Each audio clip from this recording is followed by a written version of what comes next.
Y andando Topainga Yupanqui, conquistando la costa de Manta y la isla de la Puná y Túmbez, aportaron allí unos mercaderes que habían venido por la mar de hacia el poniente, en balsas, navegando a la vela, de los cuales se informó de la tierra de donde venían, que eran unas islas llamadas una Aguachumbi y otra Ninachumbi, a donde había mucha gente y oro. Y como Topa Inga era de ánimos y pensamientos altos, y no se contentaba con lo que en tierra había conquistado, determinó tentar la feliz ventura que le ayudaba por la mar. ¿Qué tiene que ver este texto con la isla de Pascua? Acompañadme.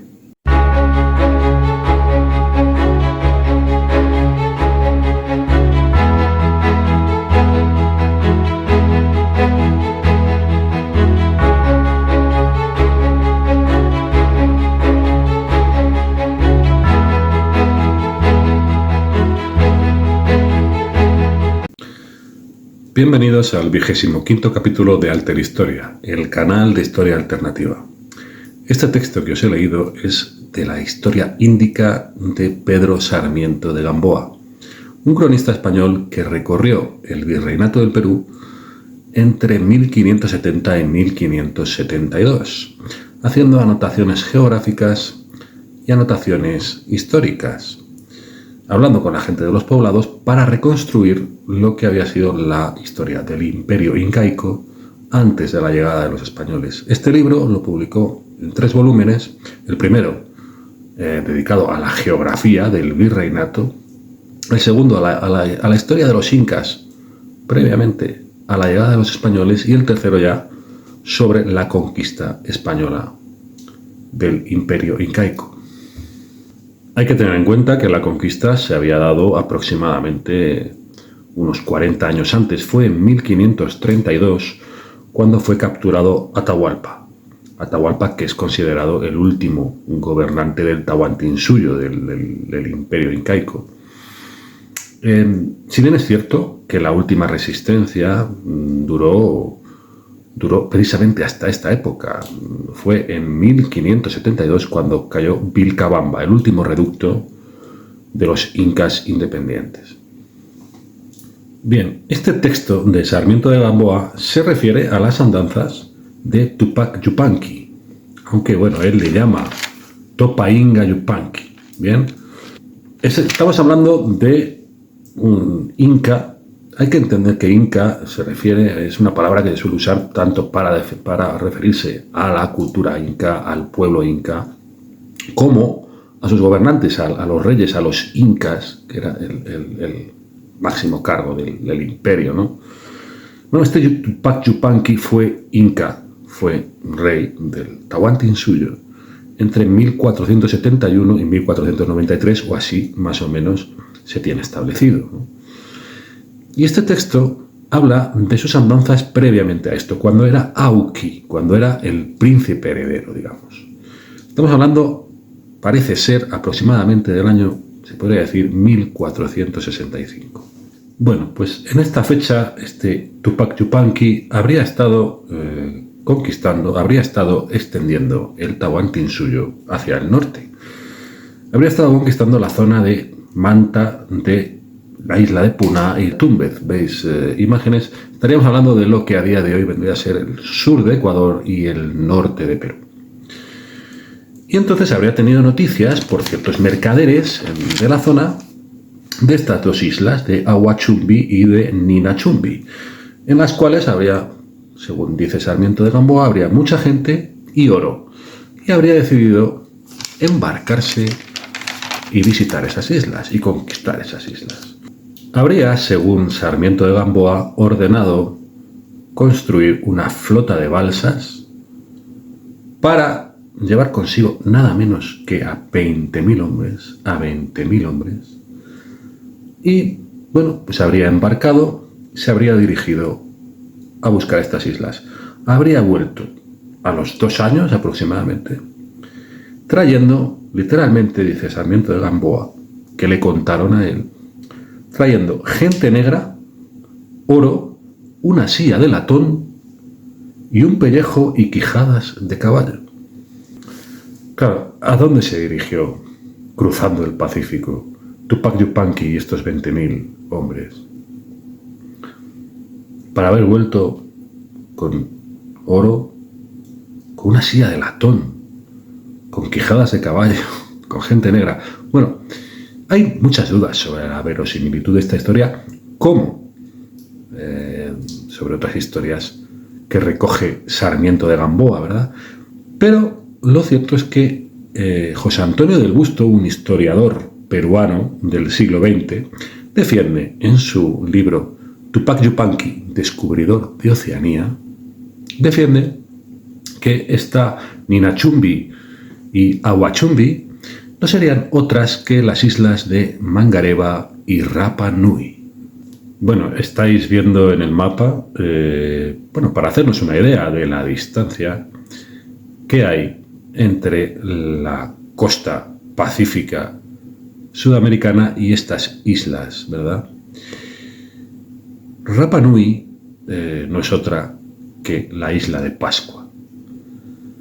Rapa Nui se le empezó a llamar así por parte, al parecer, de los navegantes tahitianos en el siglo XIX. Quiere decir que Rapa Nui no es exactamente, el nombre autóctono de la isla. De hecho, parece ser que en el nombre original vendría a ser Tepito o Tejenua, que significa el ombligo de la tierra, o bien habría otro posible nombre que es Mataki Terrangi, que significa algo así como ojos que miran al cielo. Esto sería el nombre que los pascuenses originales le daban a su isla. Esto de Rapa Nui vendría a ser, un nombre, digamos, como os digo, de los navegantes tahitianos que en el siglo XIX la empezaron a llamar así, y es el nombre que se ha quedado casi como un nombre aborigen, un nombre autóctono, aunque en realidad no es así. Lo de Isla de Pascua es el nombre que le dio el navegante holandés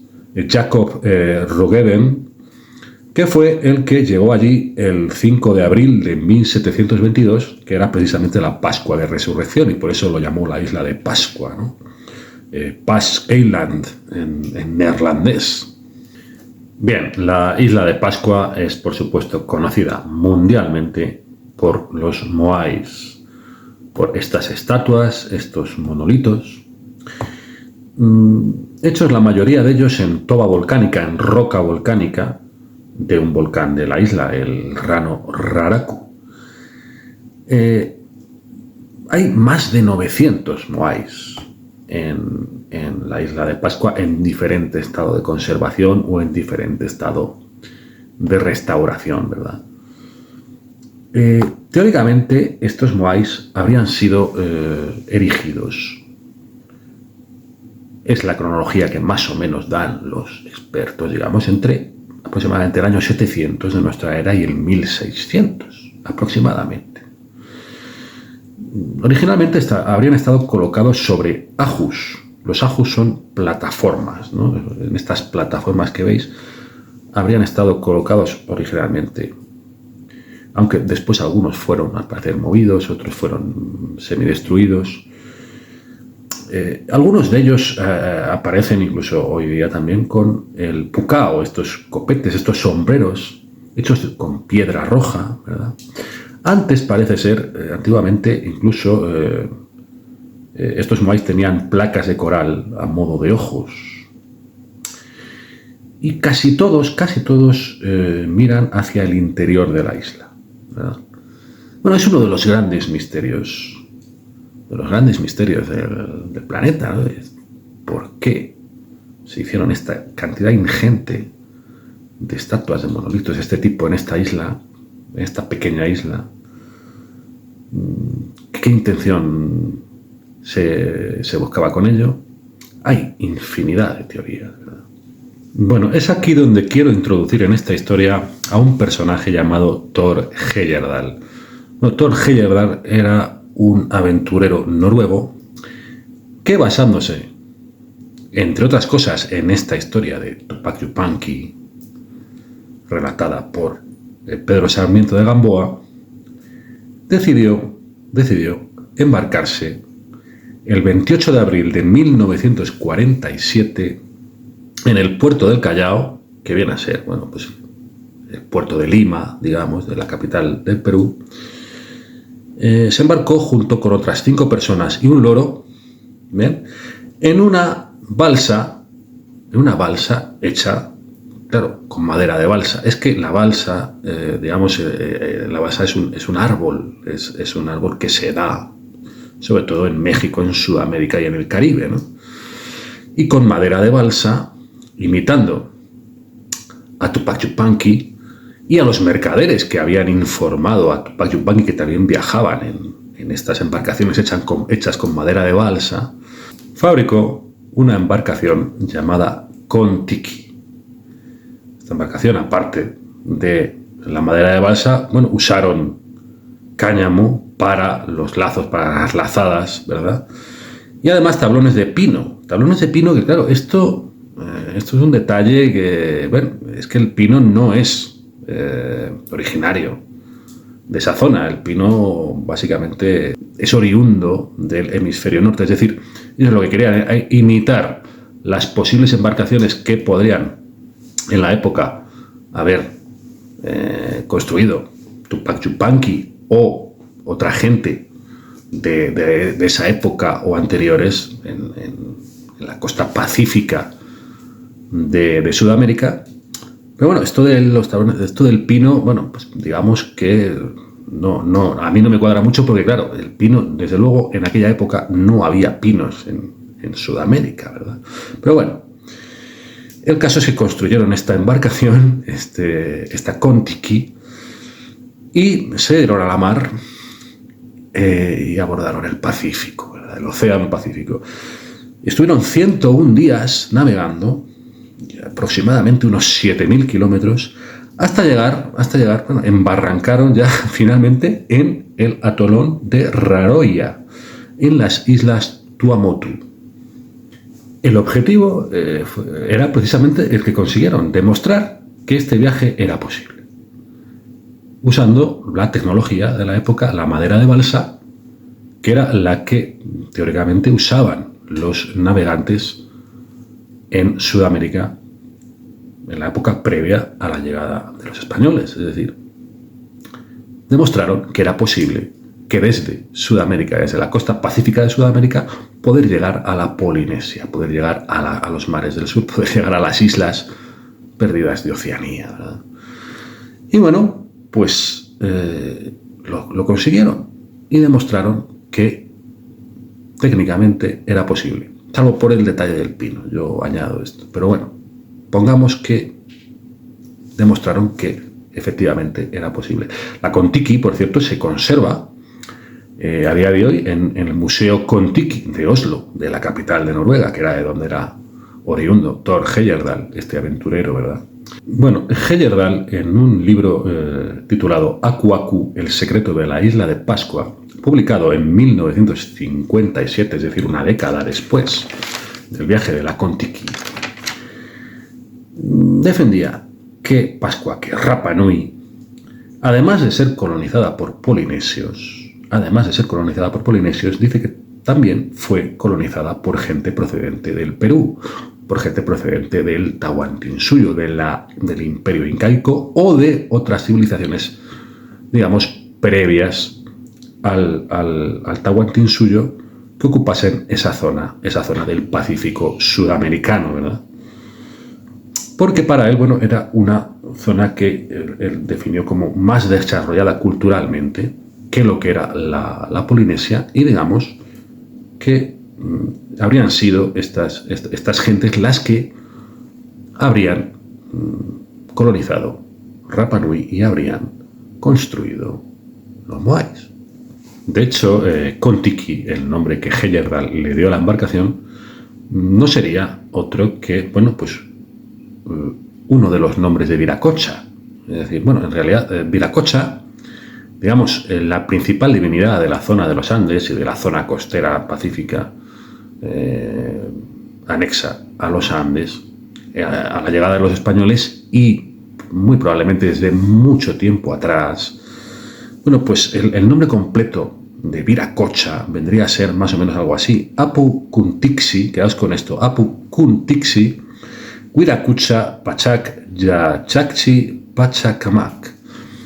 Esto está en quechua, es la lengua, digamos, de que era el imperio incaico.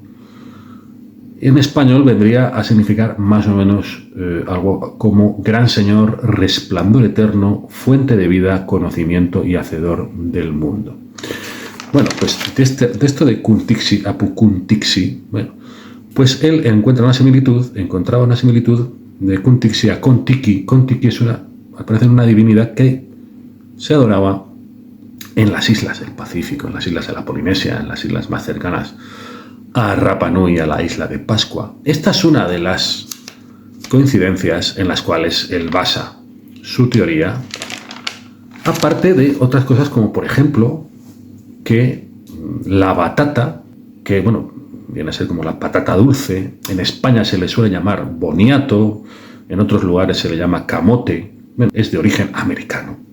Digamos que existe en la isla de Pascua, es decir, digamos que también aparece en la isla de Pascua, al parecer en épocas anteriores a la llegada de los occidentales, es decir, bueno, ¿cómo se explica esta cuestión? También el hecho de que, bueno, en Pascua, en Rapa Nui, los aborígenes del lugar, al parecer tendrían una característica, tendrían un alargamiento del lóbulo de la oreja, digamos que sería una característica que no es, al parecer, polinesia, pero sí se da, como digo, en Pascua y sí se da en América del Sur. Este personaje, este aventurero, Thor Heyerdahl, digamos que no se conformó con la expedición de la Kontiki.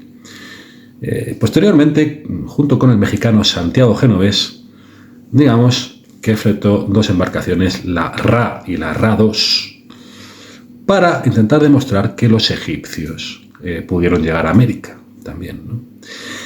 De hecho, en 1970 se embarcó con la Ra-2 en Marruecos para llegar hasta América, nada menos.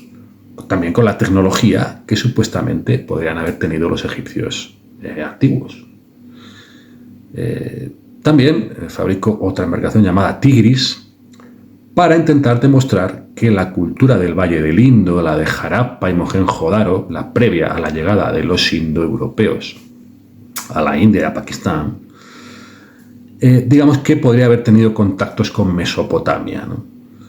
Y también, bueno, pues se embarcó en esta aventura del Tigris, aunque esta tuvo un peor final porque la embarcación fue incendiada y tal y cual. Bueno, hay una frase de Thor Heyerdahl que está muy bien, dice: fronteras, nunca he visto una, pero he oído que existen en las mentes de algunas personas. Y con estas palabras de Heyerdahl nos vamos a quedar por hoy, pero os emplazo a la semana que viene, en la que será la segunda parte de este vídeo, en la que voy a seguir hablando de Rapa Nui, de la isla de Pascua. Hablaré de unos sarcófagos en Perú que recuerdan un poquito a los moais, de las teorías que existen sobre por dónde, a través de dónde fue poblada América en un primer momento, y de dónde vinieron también los pobladores, los primeros pobladores de las islas del Pacífico, sobre los estudios paleogenéticos que se han hecho hasta ahora sobre todos estos temas y muchas cosas más. Así que nada, me despido hasta la semana que viene. Los que no estéis suscritos, suscribíos para enteraros cuando sale el capítulo, y si le dais a la campanita os avisará YouTube de cuándo sale el próximo capítulo, la segunda parte de esta investigación sobre la isla de Pascua y sobre los movimientos migratorios posibles o imposibles entre América y la Polinesia.